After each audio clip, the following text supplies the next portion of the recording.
Hello and good afternoon to Trekstock Talks. My name's Toby Peach. I'm part of the Trekstock network. Right next to me, Troy Chase is here to come and talk to us about what anxiety is, the different forms it can take, and also the ways that we might be able to cope with anxiety. So, welcome. Thank you for coming. Thank you, Toby. Could you please just give us a little introduction to what you do in your job? Sure. So, as you said, I'm a clinical psychologist and I work at Imperial College Healthcare Trust. And so I work with the oncology team. So I see patients who have cancer. And I guess the main part of my job is trying to help them to better cope with the emotional stuff that comes up as a result of their illness, whether or not it's the difficulty with the diagnosis or the difficulty with the treatment, or even post-treatment as well, just helping them to cope better. What is anxiety in your world, I guess? Yeah, I mean, anxiety is a very normal reaction that the body experiences. It's one of the most human things that we can feel. Yeah. And it's what happens when we feel threatened. So any situation where a human being feels a threat, then this prompts what we call anxiety within the body. Right. So I'm guessing it's not something that we're just reserving to cancer patients.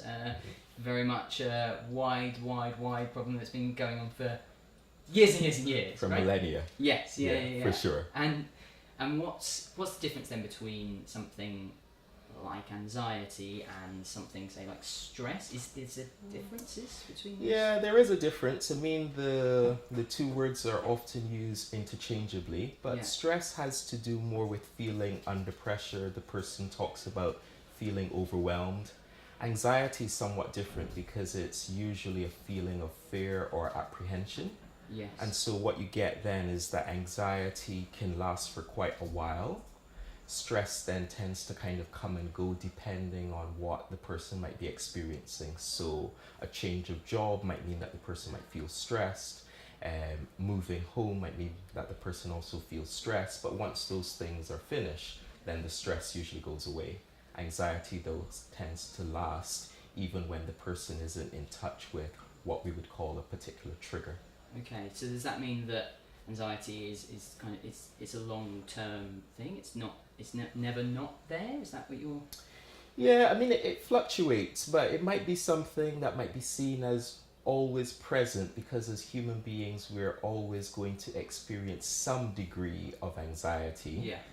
But it might be that we experience low levels of anxiety, and it can go up, of course, if we come into contact with something that makes us feel at threat. Yes. And so we're talking about there's lots of different types of anxiety then, I'm guessing. Like, Yes. what are the kind of main ones, I guess? Okay, so we have what's called a classification of anxiety, and there are different anxiety disorders.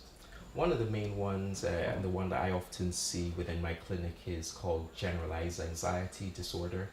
And this is when the person starts to worry about a number of things. Right. Another common one that we see particularly in oncology is health anxiety, where the person is worried about things that come up in their body. They're worried about the cancer coming back.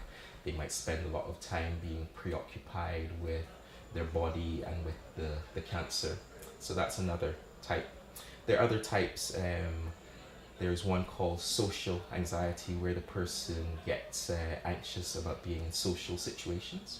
And another one is called specific phobia, where we become fearful of something very specific, like traveling, animals, the hospital setting.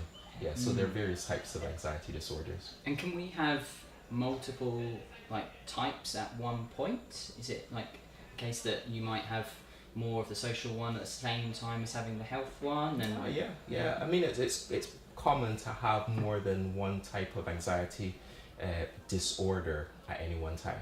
Yes, for sure.